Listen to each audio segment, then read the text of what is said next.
पहाड़गंज एक बहुत ही छोटा गांव था जो एक पर्वत के ठेले पर बसा था।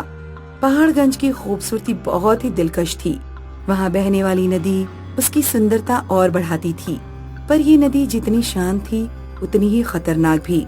गांव वाले इस नदी से दूर रहना ही पसंद करते थे। रोज रात को इस नदी से रोने की आवाज आती थी और एक चुड़ैल पानी के ऊपर बैठकर रोया करती थी, मेरे बच्चे। नदी से कुछ ही दूरी पे अम्मा का घर था। अम्मा अकेले ही इस घर में रहा करती थी। ऐसा नहीं था कि उनका परिवार नहीं था। अम्मा का एक बेटा था और एक पोता भी था, पर वो दोनों शहर में रहते थे। अम्मा अक्सर अपने पोते और बेटे की फोटो देखते बैठी रहती थी और उनकी आंखों से आंसू बहने लगते थे। एक दिन की बात है, अम्मा अपनी कुर्सी पे फोटो देखते बैठी ही थी कि गांव के मुखिया उनके पास आए। क्या हुआ अम्मा, आप रो रही हैं? अब क्या बताऊं, इस उम्र में अकेले रहना भी तो बहुत मुश्किल है। तुम बताओ बेटा, कैसे आना हुआ? बस ऐसे ही आपकी याद आई तो आपसे मिलने चला आया। अच्छा किया, अब कुछ देर के लिए यहीं रुक जाओ, हम साथ में खाना खाते हैं। वैसे भी मुझ जैसी बुढ़िया के लिए किसके पास वक्त है, तुम ही रुक जाओ। क्या अम्मा, आप निराश क्यों हो रही हैं? आ जाएगा रवि। उसको आना होता तो कब का आ जाता। मैंने अपने पोते को देखा तक नहीं है, बस इसकी फोटो भेज देता है रवि। पता नहीं कब वो दिन आएगा जब रवि घर आएगा। अच्छा ये सब छोड़िए, बताइए आपने क्या बनाया? हाँ, बड़े दिन हो गए आपके हाथ का खाना खाए हुए। दाल, पालक की सब्जी और लड्डू। अरे वाह अम्मा, आज तो मजा आएगा। कुछ देर बाद उन दोनों ने साथ में खाना खाया और फिर मुखिया वहाँ से निकल गए। अगले दिन मुखिया ने रवि को कॉल लगाया। जी मुखिया जी, बोलिए। कल अम्मा के पास गया था, बेचारी तुम्हें याद कर करके रो रही थी। क्या? हाँ, बोल रही थी कि अब तक अपने पोते की शक्ल तक नहीं देखी। मेरी बात मानो तो कुछ दिनों के लिए यहाँ आ जाओ। वैसे भी अम्मा की तबीयत ठीक नहीं रहती। ठीक है, मैं जल्दी आने की कोशिश करता हूँ। इस बात को 15 दिन बीत गए थे और अचानक रवि अपने परिवार के साथ गांव पहुंचा। रवि को देखकर अम्मा की आंखों से आंसू बहने लगे। अम्मा बहुत खुश थी और फिर अम्मा अपने परिवार के लिए पकवान बनाने लगी। माँ जी, मैं आपकी मदद कर देती हूँ। नहीं बहू, तुम अभी सफर से आई हो, थक गई होगी, थोड़ा आराम कर लो, मैं सब कर लूंगी। पर माँ जी, रवि ले जा तेरी बीवी को। अरे नेहा, छोड़ दो, अम्मा नहीं सुनेगी। आज हमको अम्मा के ही हाथ का खाना खाना होगा, समझी? अम्मा ने बड़ी मेहनत से ढेर सारे पकवान बनाए। फिर वो लोग खाने बैठे। रवि, ये तेरी पसंदीदा सब्जी, ये चटनी, पुलाव और ये लड्डू। अरे वाह माँ, लड्डू? अरे अरे रुक जा, पहले मेरा लाडला आर्यन खाएगा। अम्मा ने अपने पोते को लड्डू खिलाए। अरे वाह, ये तो बहुत अच्छे हैं, मैं तो सब खा जाऊंगा। ओए, मुझे दे। और ये देखकर अम्मा बहुत खुश थी। आज इतने सालों बाद उनके घर में खुशियाँ आई थीं। शाम के समय रवि, नेहा और आर्यन तैयार हो गए। कहाँ जा रहे हो? कुछ नहीं अम्मा, इन लोगों को गांव घुमा लाता हूँ। हाँ, पर ये याद रखना कि नदी के पास बिल्कुल भी मत जाना। ठीक है माँ। रवि ने दोनों को पूरा गांव दिखाया। जब वो लोग वापस लौट रहे थे तब आर्यन का ध्यान नदी पर पड़ा। पापा देखो, नदी नदी। आर्यन नदी की ओर दौड़ पड़ा। आर्यन रुको रुको। रवि आर्यन को रोकने की कोशिश करता रहा पर आर्यन नहीं रुका। फिर कुछ दूर बाद आर्यन नदी के तट पर रुक गया। उन लोगों को चुड़ैल के रोने की आवाज सुनाई देने लगी। मेरे बच्चे। चलो आर्यन, वापस चलो। रवि आर्यन को वापस ले जाने की कोशिश कर रहा था कि सामने चुड़ैल आ गई। रवि, चुड़ैल! रवि ने चुड़ैल को देखा। वो आर्यन को खींच रहा था पर आर्यन हिल नहीं रहा था। वो चुड़ैल के वश में था। चुड़ैल का रोना बंद हुआ और बस चुड़ैल ने आर्यन को पानी के अंदर खींच लिया। आर्यन, आर्यन! रवि और नेहा आर्यन को पानी में ढूंढते रहे पर वो उन्हें कहीं नहीं मिला। कुछ देर बाद कुछ गांव वाले भी वहां आ गए। सबने आर्यन को खोजने की कोशिश की पर वो किसी को नहीं मिला। शाम से रात हो गई। रोते हुए रवि और नेहा घर पहुँचे। उन्होंने अम्मा को सब कुछ बताया। मेरा बेटा, मेरा पोता, वो चुड़ैल से भी निकल गई। तुम लोग गांव आते ही नहीं तो अच्छा होता, कम से कम आर्यन जिंदा होता। हे भगवान, ये क्या कर दिया तूने? क्या अब हमारा आर्यन कभी वापस नहीं आएगा? नहीं, अब बस उसकी लाश मिलेगी। वो कमीनी चुड़ैल हर बच्चे को मार देती है। हमारा आर्यन। क्यों मारेगी वो हमारे आर्यन को? उसने उस चुड़ैल का क्या बिगाड़ा है? उस चुड़ैल ने अपने खुद के बच्चे को नहीं छोड़ा तो वो हमारे आर्यन को क्या छोड़ेगी? आज से 100 साल पहले यहाँ एक खूबसूरत लड़की रहती थी, नलिनी। नलिनी पे एक सेठ का दिल आ गया था। उस सेठ ने नलिनी से शादी कर ली। कुछ सालों तक सब कुछ ठीक था।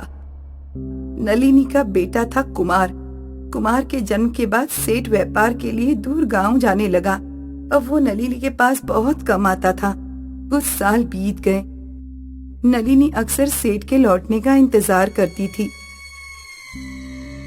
एक दिन नलिनी को पता चला कि सेठ ने दूसरी शादी कर ली है। नलिनी टूट सी गई। उसने अपने आप को कमरे में बंद कर लिया और रोती रही। कई दिनों तक रोने के बाद उसके दिमाग में सेठ की बेवफाई का गुस्सा भर आया। उसका गुस्सा इतना ज्यादा हो गया कि वो अपने बेटे कुमार को लेकर नदी पर गई और उसने कुमार को डुबो कर मार दिया। जब कुमार मर गया तो उसको समझ आया कि उसने क्या किया। मेरा बेटा। नलिनी ने इसी नदी में कूदकर अपनी जान दे दी। मरने के बाद वो चुड़ैल बन गई और हर रात नदी के पास रोती बैठी रहती है। जब भी कोई बच्चा नदी के पास जाता है वो उसे अपना बेटा समझती है और अपने साथ ले जाती है। वो हमारे आर्यन को भी अपने साथ ले गई। रात भर तीनों आर्यन के बारे में सोचकर रोते रहे। अगले दिन आर्यन की लाश मिली। मेरा बेटा, मेरा आर्यन। रोते रोते अम्मा ने भी अपना दम तोड़ दिया। रवि ने अपनी माँ और बेटे का अंतिम संस्कार किया और फिर दोनों शहर लौट आए। ये हादसा रवि और नेहा को जिंदगी भर याद रहेगा।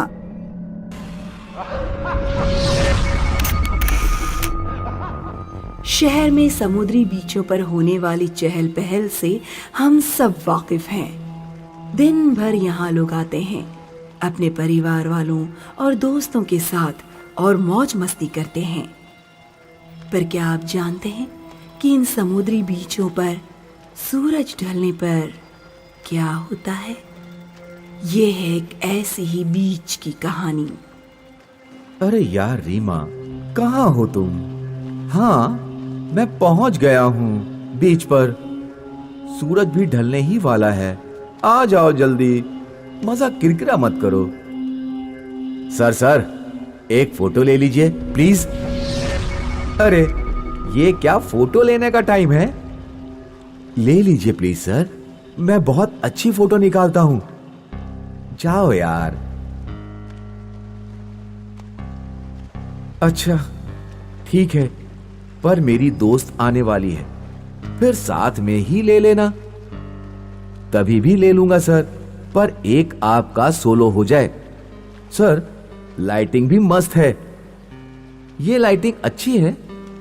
सूरज डूबने वाला है। कहते हैं डूबते हुए सूरज के साथ फोटो लेना अपशगुन होता है। क्या सर, आप भी इतने पढ़े लिखे होने के बावजूद ऐसा अंधविश्वास? आप सिर्फ मेरे कैमरे के लाइटिंग का कमाल देखो। अच्छा ठीक है।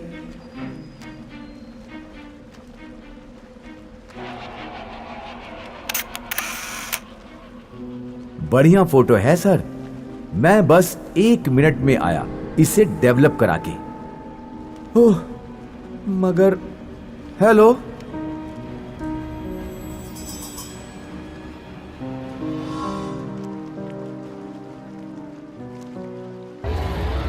इस रीमा को मेरी चिंता है या नहीं? शायद वो मुझे गोल गोल घुमा रही है। पता नहीं मैं क्यों इसे झेलता हूं। भेलपूरी खाओगे बेटा? नहीं अंकल। किसी का वेट कर रहे हो? हाँ बस। किसका? आप जाइए अंकल, मुझे भेल नहीं चाहिए। ठीक है बेटा, मगर अब यहां हो तो एक बात सुन लो, किसी से बात मत करना यहां। मतलब? ये बीच सुरक्षित नहीं है, मगर जाने दो, तुम डर जाओगे। नहीं, बताइए, मैं डरने वालों में से नहीं हूं। तो सुनो, यहां एक बहुत बुरा दानव घूमता है। वो सूरज ढलने पर ही आता है। दानव? हाँ, एक तरह का राक्षस है, मगर वो बहरूपिया है। इन दिनों सुना है उसने एक फोटोग्राफर का रूप ले रखा है। फोटोग्राफर? हाँ, फोटोग्राफर बहुत बड़ा कैमरा लेकर घूमता है, काला सा। वो आएगा तुम्हारे पास और तुम्हारी फोटो लेने की जिद करेगा। किसी भी हालत में उसे तुम्हारी फोटो लेने मत देना। मगर अगर उसने फोटो ले ली तो समझो खेल खत्म। वो उसका कैमरा सिर्फ कैमरा नहीं है, वो इंसान की आत्मा को कैद कर लेता है और फिर वो उस इंसान के दिमाग में बुरे ख्याल भरता है और उससे कई पाप करवाता है। खैर, संभल कर रहना। अंकल रुकिए। अगर उसने फोटो ले ली हो तो फिर कैसे बच सकते हैं उससे? फिर तो एक ही तरीका है, उस कैमरे को किसी तरह नष्ट करना होगा। इसलिए मेरे मन में रीमा के खिलाफ वो बुरे ख्याल बहुत सुस्त भी लग रहा है। मैंने सुना था कि इस बीच पर कोई भूतिया शक्ति है। ओरे, क्यों इस बीच का प्लान बनाया? नहीं, मैं नहीं, उस रीमा ने बनाया। कम वक्त मुझे उंगलियों पर नचाती रहती है। अगर वो नहीं होती तो नहीं, मैं ये क्या बोल रहा हूं? सच में मेरे मन में बुरे ख्याल, वो भी रीमा के खिलाफ। उस फोटोग्राफर दानव को पकड़कर उसका कैमरा तोड़ना पड़ेगा। मगर वो है कहां?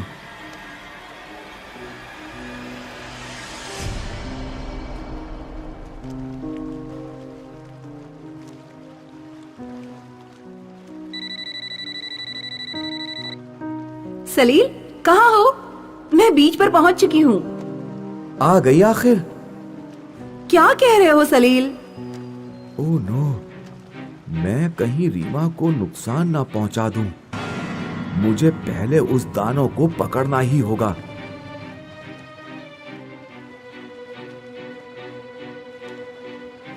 अबे, फोटोग्राफर कहां जा रहा है?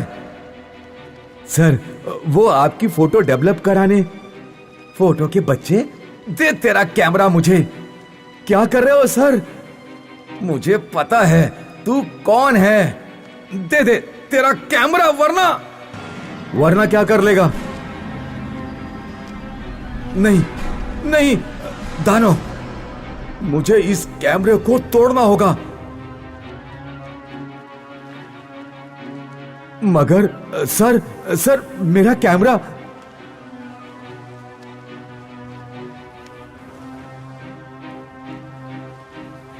क्या करूं? इस कैमरे का क्या करूं? इसे कैसे तोड़ूं?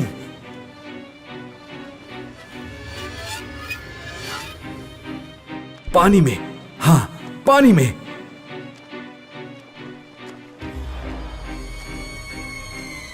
मेरी आत्मा लोगे, मुझ पर कंट्रोल करोगे। मर साले, मर।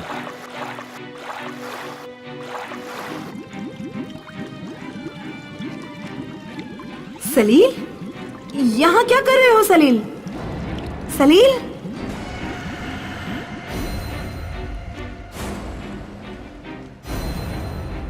मेरे पास मत आओ रीमा, मुझे इस कैमरे को पहले तोड़ने दो, नहीं तो। ये क्या पागलों जैसी बातें कर रहे हो सलील? तुम नहीं समझोगी, ये एक शैतानी कैमरा है। इसमें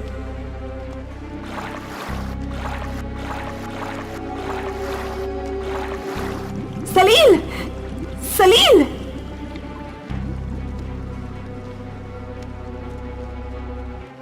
अब कैसे बचोगे?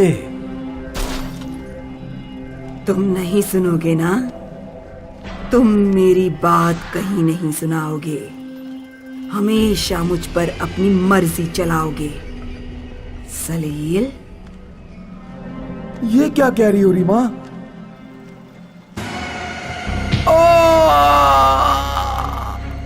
मैं तुम्हारे गुलाम नहीं हूं सलील, समझे? सलील समझे? अब तो समझ ही गए होगे।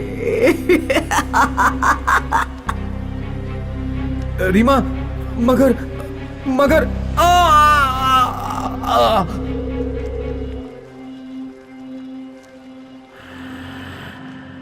मैम, ये लो आपका फोटो, और सर का भी है, मगर वो तो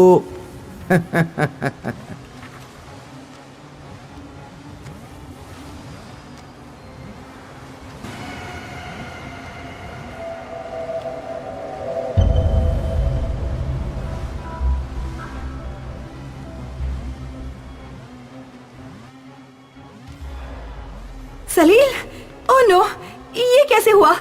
सलील, ये मैंने क्या कर दिया?